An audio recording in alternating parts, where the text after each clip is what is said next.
Magandang umaga mga ka-happy hour. Narito ang mga balita para sa MBC TV Network News Update, 10 AM edition.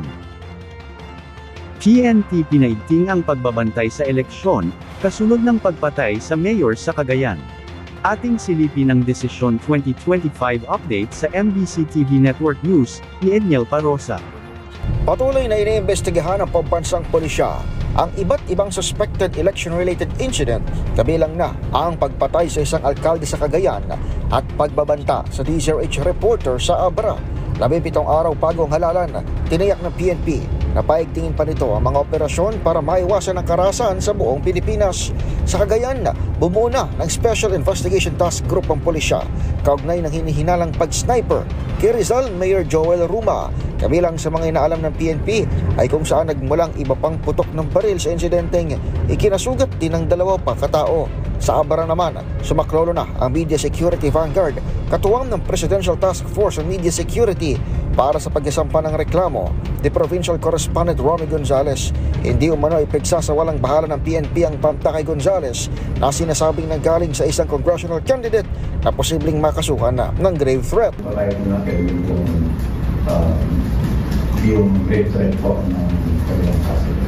At titignan pa po ni kanilang attorney na kung ano po yung mga kaibigan. Sapagat yung mga ebidensya naman po ay medyo malalakas po dito at yung RBI o yung media bangay, yung kanyang phone print na kanyang mga text messages to the MD Messenger at yun po digital evidence po.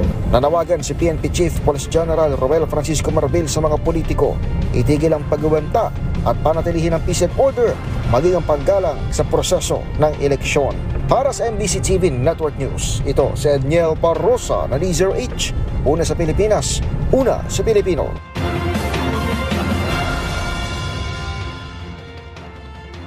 Samantala, presyo ng langis, muling tataas bago matapos ang Abril.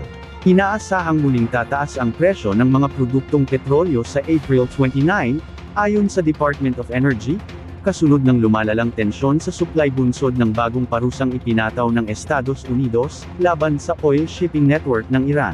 Ayon kay Assistant Director Triro de la Romero ng Oil Industry Management Bureau, narito ang inaasahang taas presyo. 80 centavos hanggang 1 peso and 40 centavos sa kada litro ng gasolina, 40 centavos hanggang 1 peso sa diesel, at 50 centavos hanggang 70 centavos ang pagtaas sa produkto ng kerosene. Ang pagsirit ng presyo ay kasunod ng hakbang ng US Treasury, na patawan ng parusa si Said Asadoollah Emamjomeh, isang Iranian LPG magnate, at ang kanyang corporate network.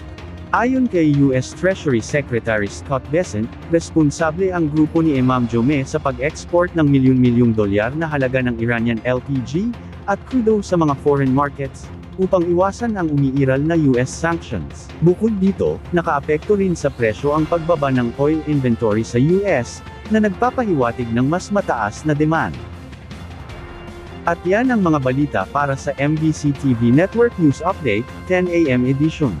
Abangan ang mga susunod na balitaan mamaya, para sa 11 AM edition.